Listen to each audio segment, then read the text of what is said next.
Bener sih, 12 karakter ini bukan orang Jawa. Jadi untuk berbahasa Jawa emang ada treatmentnya masing-masing di karakter-karakter. Waktu itu aku sama Zulfa lagi dekat sama orang Jawa ya. Aku mau ikutan. Jadi bisa mempermudah. Itu fast track, itu mempermudah ya. Jadi kita teleponan. Ya. Jadi sering ngobrol sama orang-orang yang bisa berbahasa Jawa juga.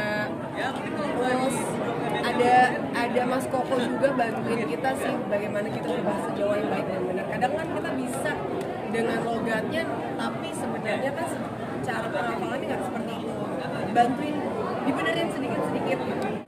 Kalau aku kenapa akhirnya aku terima karena pas aku ngeliat bisnis itu ada yang punya background story pelawak gitu loh. Jadi aku merasa pas aku tahu orangnya join tuh semuanya aktor. Jadi aku merasa bebannya tuh bareng-bareng. Jadi nggak ada yang memang udah aku duluan. Karena kalau aku ngeliat itu jadinya kita punya PR bersama, kita sama-sama dari awal tuh start bener-bener kosong. Jadi sama-sama mau bekerja keras, nggak proses kerja apa-apa gitu. Aku ketemu dan justru momen itu aku juga jadi berbagi sama teman-teman yang lain. Jadi ketemu Mbak Nunung itu menjadi kitab buat teman-teman yang mungkin karakternya udah meninggal. Jadi kayak misalkan sosok Mbak Suki itu akhirnya aku nanya sama Mbak Nunung gitu. Kalau aku sendiri pasti aku ngobrol dan aku observe banget pas ada. Kalau aku ngeliat dia yang sekarang kan mungkin dia udah lebih mature gitu ya, dan tapi masih ada beberapa gerak badan dia memang ciri khas yang pas, dan itu kayaknya dari dia muda pun sampai dia umur sekarang tuh masih ada ciri khas.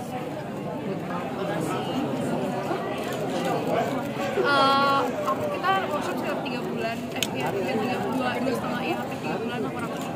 Dan ya di momen 3 bulan itu memang aku harus bekerja keras karena memang bukan gak ngerti, gak cuma dari gestur yang baru gitu, tapi bahasa Jawa itu tuh juga PR yang kita cuma punya 3 bulan, jadi mau nggak mau harus selesai. Waktu itu sempat ada karena Bandung tuh lagi sibuk banget waktu pas lagi syuting, lagi sibuk. Dia tuh punya program sendiri kalau nggak salah, jadi memang kita kejar-kejaran sama schedule dia.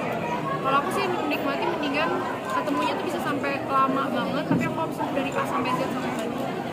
Memang ada peraturannya, sebenarnya bukan cuma pas syuting. Jadi sebenarnya bukan pas syuting doang, tapi selama reading pun kita belajar untuk lebih fokus dengan tidak menggunakan handphone, jauh-jauhin handphone gitu loh. Sampai nanti di lokasi memang kita sudah terbiasa, kita tidak pegang alat komunikasi asalkan selesai syuting ya. Jadi syuting sudah selesai, balik ke tempat kamar masing-masing itu boleh pegang handphone. Balik ke set itu udah sama sekali nggak boleh pegang handphone. Kalau nggak pegang skrip, memang pada kenyataannya skrip itu ada pada reading aja ya. Jadi cuma 3 hari. Reading juga cuma 3 hari. Sama sekali kita skrip itu cuman dibutuhkan waktu kita baca ini alur ceritanya seperti apa, benang merahnya kayak gitu. Benang merahnya seperti apa. Ketika di set sudah udah mau on cam, ya itu udah beda semua, udah improve. Karena memang menurut kita yang namanya komedi itu kan nggak bisa disetting ya. Lucu itu kan nggak bisa diulang-ulang gitu loh. Jadi yang namanya spontan, kita juga nahan ketawa, itu berarti udah lucu banget gitu. Buat aku berat banget dong. Buat aku lagi ya kan. Cuman memang sudah terbiasa waktu reading. Jadi ya pas syuting udah nggak kayak. Harus juga luwes. Iya, aku kurang lulus banget. Tapi emang berat banget sih menjadi karakter Ibu Juju. Itu berat banget buat aku. Memang kan Bu Juju sendiri kan sosok perempuan Jawa ya, yang gerakannya juga lemah lembut, sedangkan aku kan anaknya reok banget gitu. Belajar itunya susah, belajar jalan, belajar diemnya, mimik muka aku, sama yang tadi Mas Rosa bilang kan karakternya semua di sini metropolitan banget. Harus balik menjadi orang yang lebih deso lah ya kasarnya gitu. Dan apalagi di sini yang berat untuk Bu Juju, aku naikin berat badan 10 kg. Jadi itu aku sempat masuk rumah sakit karena kan usus aku kecil ya.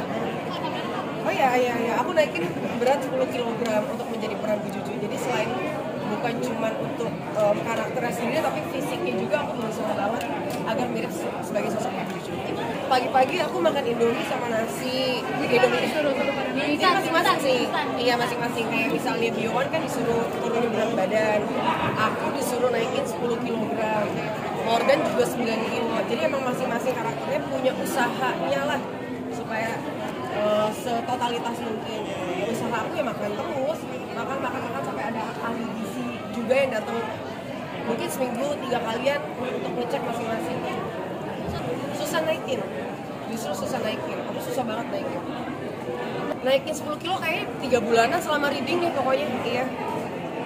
Iya, emang bukan Erika banget sih, makanya ini kan masing-masing ada tantangannya. Apa ya? Biasa aja dong. Ada tantangannya masing-masing, salah satunya aku jujur.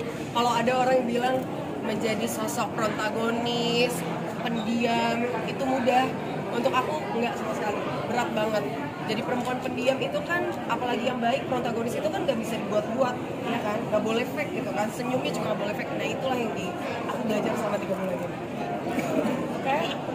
Sempat ada di satu momen awal banget kita mau syuting, si Elang itu panggil saya Pak Rosa, tolong gitu. Jadi manggilnya Pak juga ke saya. Artinya ketika kita sudah ada di ruang kerja, ya sikap saya ke dia ya sebagai pemain aja, dan Elang juga tahu bagaimana bersikap saya sebagai pelatihnya. Nggak tahu. Kebetulan waktu itu Elang terakhir terakhir casting gitu. Urus sendiri masuk sama. Ya, waktu produsernya nanya gimana kalau Basukinya Elang, ya casting aja sendiri, saya bilang gitu. Saya nggak mau ngubungin dia, jadi memang produser yang ngubungi Elang. Jadi kalau dalam kerja kita memang biasa berusaha untuk profesional aja. Kebetulan karena mahasiswanya Pak Rosa juga, jadi udah terbiasa. Pak Rosa juga. Jadi ya tetap profesional aja gitu. Ketika udah pulang reading gitu, sampai ke homestay, makanya baru ayah. Tapi kalau di syuting kadang Mas Rosa, kadang Pak Rosa. Enggak, sama. Ya kalau tambahannya sih sebenarnya semua tambahan, karena di lokasi saya dan teman-teman yang main selalu sharing gimana udah mencapai apa, masih kurang apa gitu. Misalnya kayak tokoh yang dimainin Elang udah mencapai imitasi vokal, imitasi pergerakan, tapi kayak belum dapet apanya ya. Saya juga ikut nyariin apa ya. Sampai kemudian ketika tanya-tanya, saya tanya sama Mas Koko yang dari putranya Pak Teguh. Mas Koko, saya nggak tahu tentang Mas Basuki itu apa sih? Mas Basuki itu pendekar ternyata. Dia pendekar. Itu kenapa kemudian ketemu, saya kasih ke Elang, kenapa dia nyeplos gitu. Nyeplos aja, berani aja.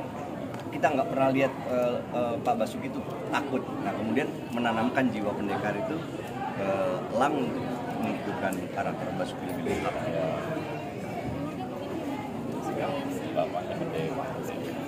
Sebenarnya saya luar biasa senang. Bukan emang terlahir bukan dari orang dengan Jawa, terus untuk karakter dalam memori Sri Mulat kayaknya nggak pernah. Misalnya saya di Kalimantan juga sangat jarang ada tokoh Sri Mulat. Jadi memang benar-benar malu sama sekali. Tahunya cuma Sri Mulatnya di sini ya, yang ada Pak Nunung, Pak Detesi, Pak Detapsan itu doang. Tapi yang kayak apalagi karakter Reza Pradi itu mau tuh nggak sama sekali, gak ada gambaran sama sekali.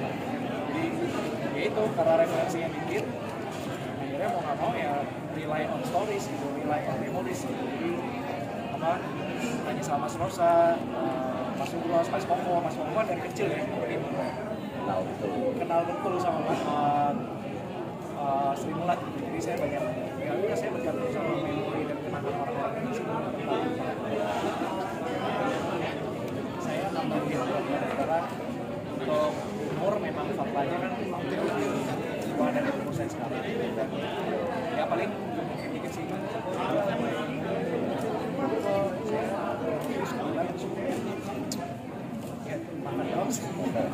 Makannya tapi agak kotor karena dalam 2 bulan itu harus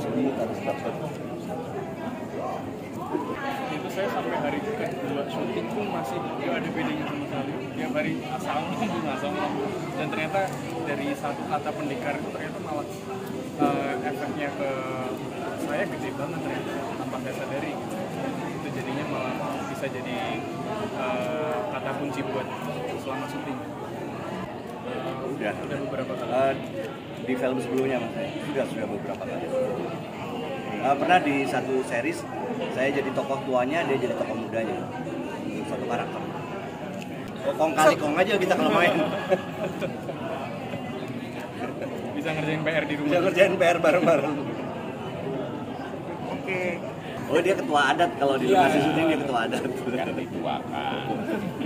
di grupnya juga di Sri Mulat juga kan dia yang dituakan. Jadi semua keputusan sampai di grup WhatsApp aja akhirnya saya yang dituakan.